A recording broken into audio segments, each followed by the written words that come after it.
हाँ जी, class start करते हैं हम लोग वेक्टर। पिछली क्लास में जो हमने पढ़ा था आपका वेक्टर के बारे में, अब पढ़ रहे हैं आपका सब्सट्रैक्शंस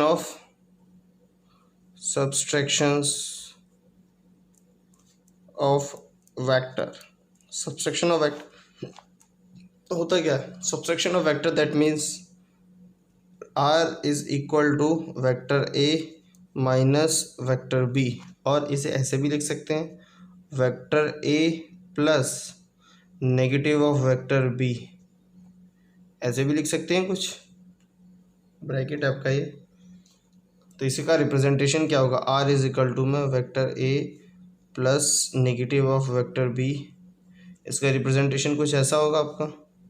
ये देखिए वेक्टर ए और ये क्या है आपका vector B.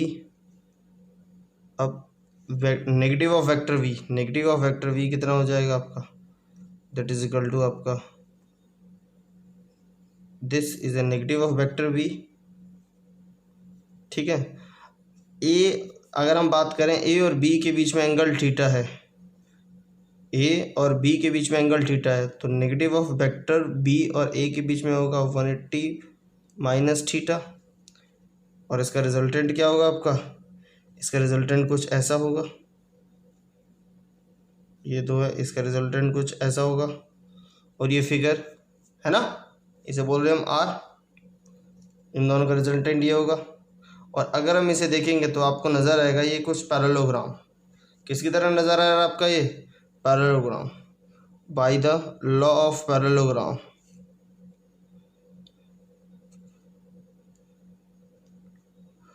By the law of parallelogram, parallelogram के रिगार्डिंग जो रिजल्टेंट आता है आपका, रिजल्टेंट का फॉर्मूला होता है आर इज इक्वल टू में A square plus B square magnitude of A square plus magnitude of B square plus 2ab cos theta, यही होता है आपका रिजल्टेंट।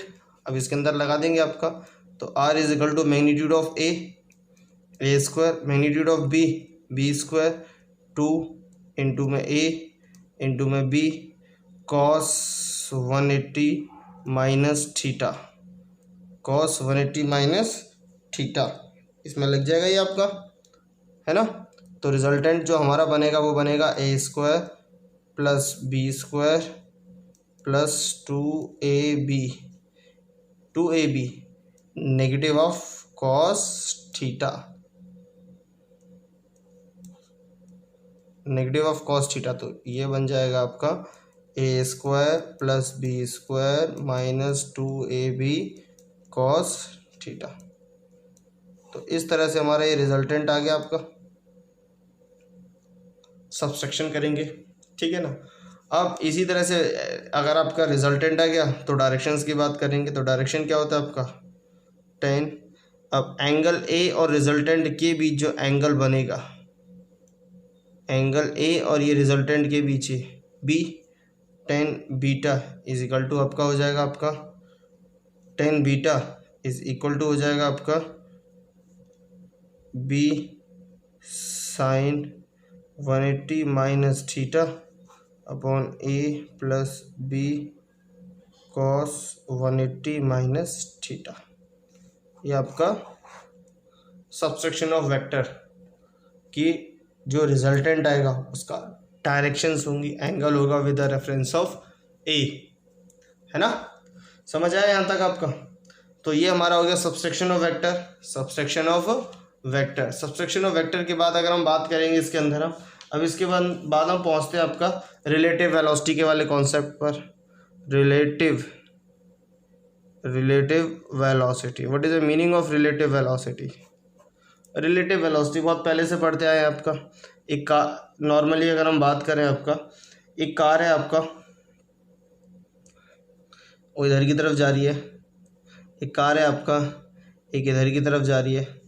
ये जो कार है इसे बोल रहे हैं वेलोसिटी ऑफ बी, है ना, इसे बोल रहे हैं आपका velocity of A, velocity of A, जिनके बीच में एंगल है आपका थीटा। तो अगर कोई हमसे बोले आपका what is the velocity of A with respect to B, what is the velocity of A with respect to B is a relative velocity, तो क्या हो जाएगा?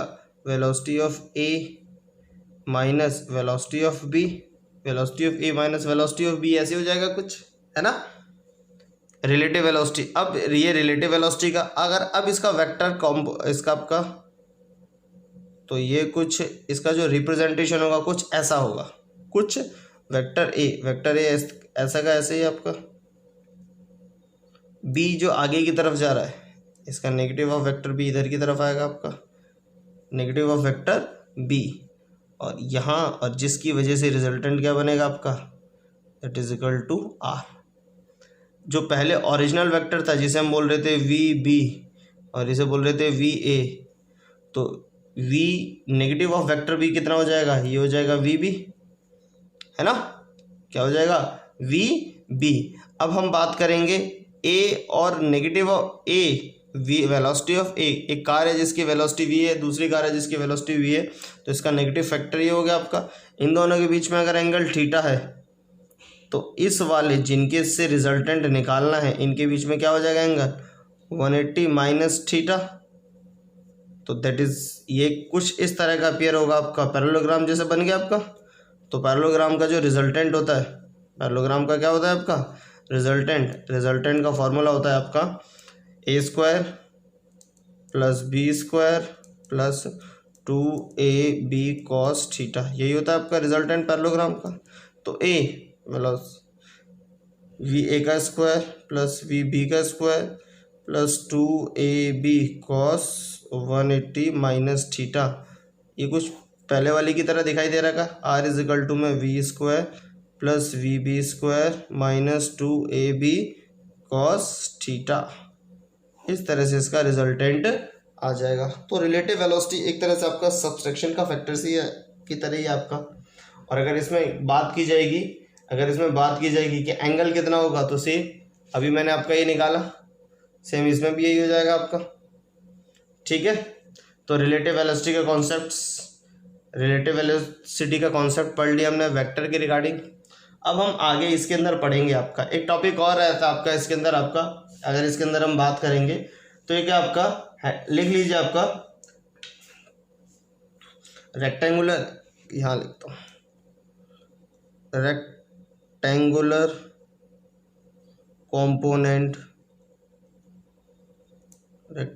components of a vector in 3D, किस फॉर्म में लिख रहा हूँ मैं आपका 3 डायमेंशन।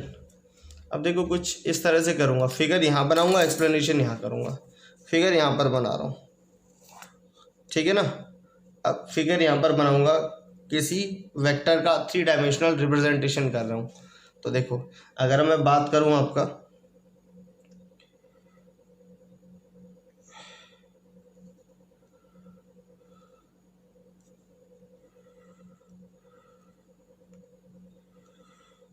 तो शायद कुछ इस तरह से,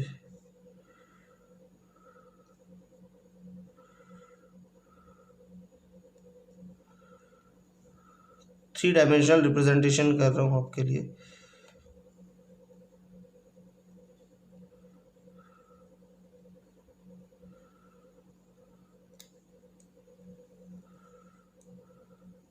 ये देखिए, अब यहाँ से इस एक बॉक्स सा बन गया आपका, एक रूम सा दिखाई दे रहा है आपका इसका, है ना। अब यहाँ से आ रहा है आपका कोई इस वाले पॉइंट पर, एक मिनट, इस वाले पॉइंट पर, इसे बोल रहा हूँ मैं ए वेक्टर। क्या बोल रहा हूँ इसे मैं, ए वेक्टर्स। अब इसकी अगर हम बात करेंगे तो इसके 3 एक्सिस हैं, ये वाला नीचे आपका, ये नीचे जो जाने वाला, इसे बोल रहा हूँ ए एक्स, क्या बोलते हैं इसे हम ए एक्स,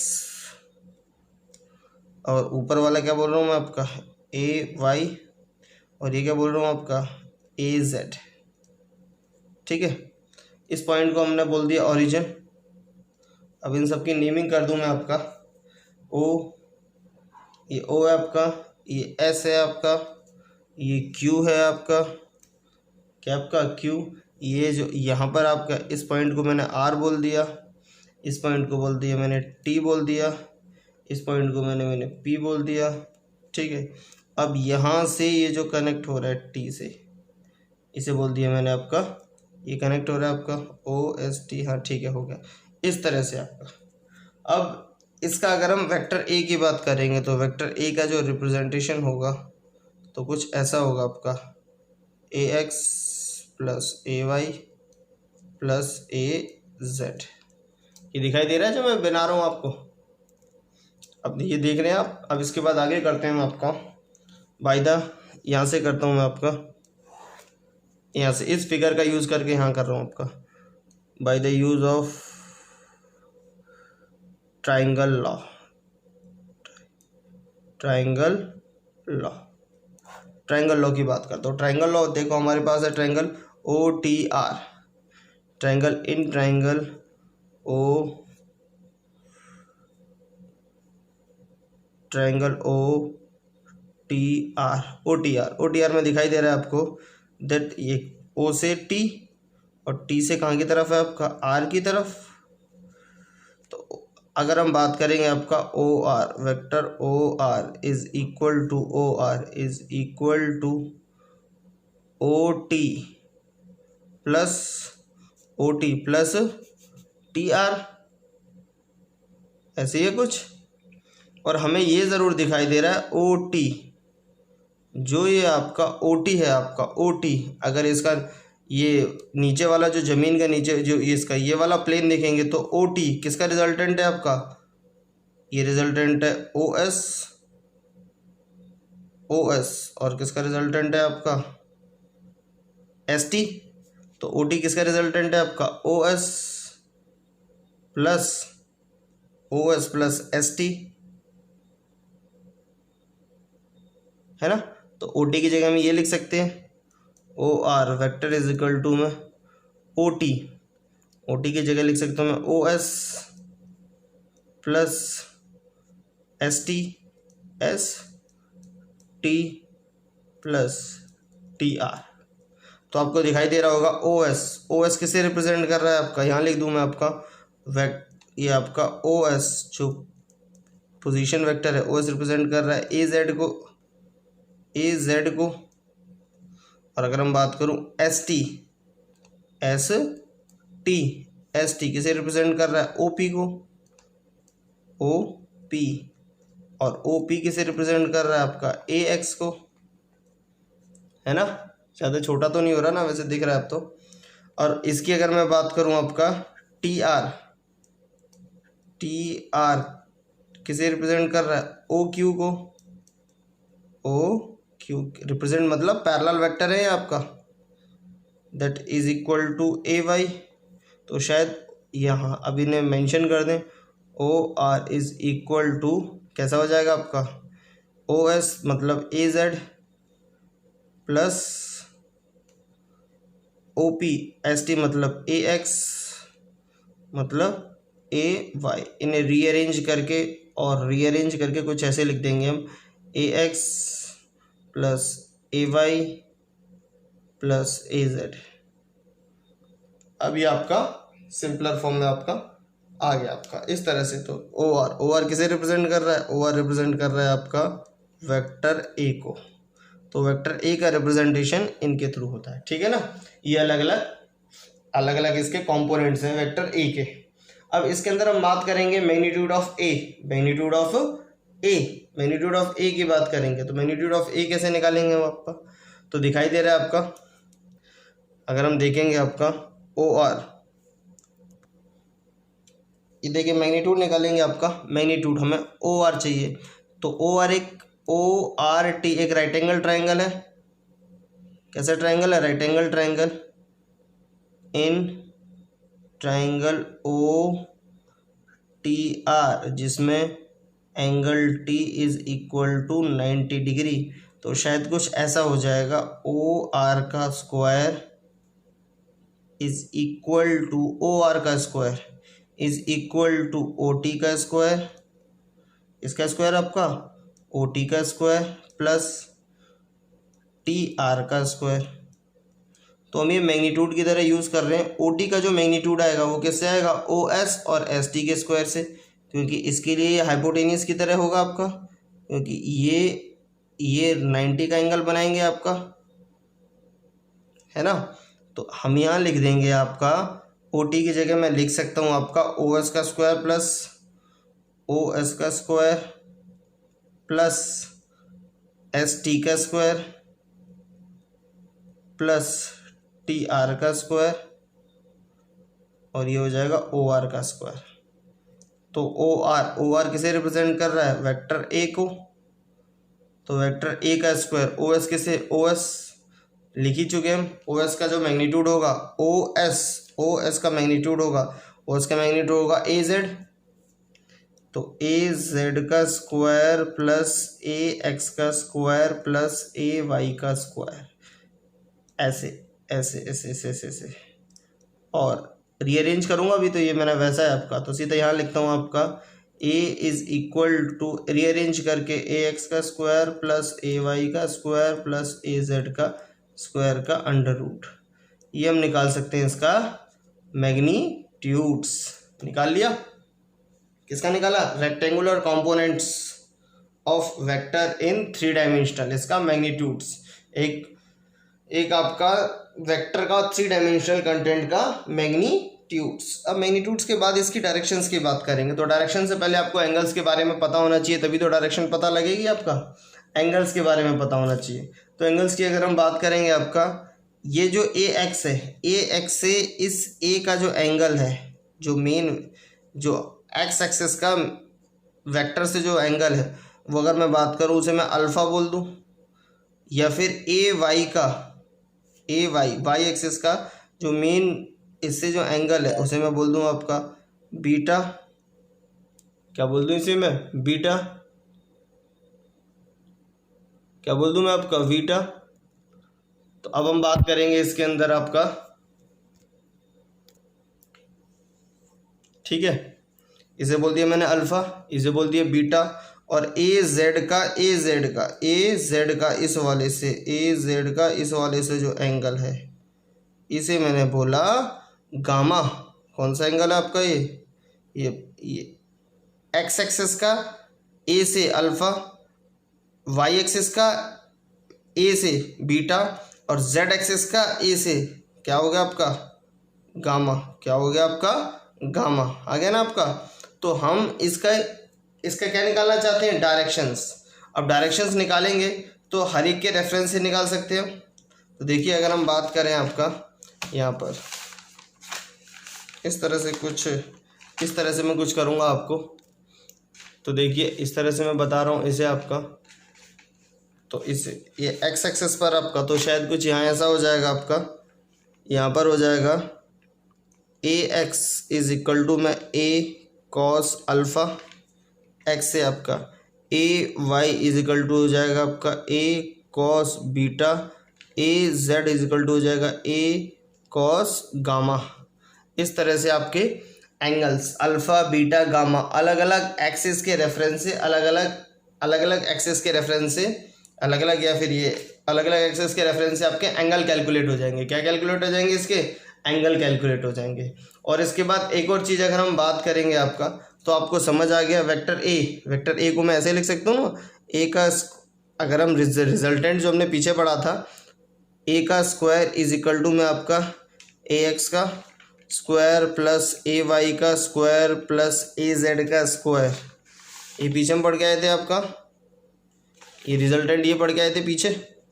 तो ए स्क्वायर, तो ए एक्स का स्क्वायर इज इक्वल टू हो सकता है ए कॉस अल्फ़ा का स्क्वायर प्लस ए कॉस बीटा का स्क्वायर प्लस ए कॉस गामा का स्क्वायर। तो शायद कुछ ऐसा हो जाएगा, ये ए स्क्वायर कॉमा आ जाएगा cos alpha square, cos square alpha plus cos square beta plus cos square gamma. A square से ए स्क्वायर कट जाएगा, दैट इज इक्वल टू 1। तो cos square alpha plus cos square beta plus cos square gamma is equal to 1। ये देखिए आपका, इसे बोलते हैं आपका, इस एक लॉ है आपका डायरेक्शन ऑफ, अगर हम एक तरह का आपका लॉ भी है, ये लॉ एक तरह का स्टेटमेंट है। दैट मीन्स तीनों डायरेक्शन का जो एंगल्स होगा उसके स्क्वायर का सम किसके इक्विवेलेंट हो जाएगा, 1 के इक्विवेलेंट हो जाएगा।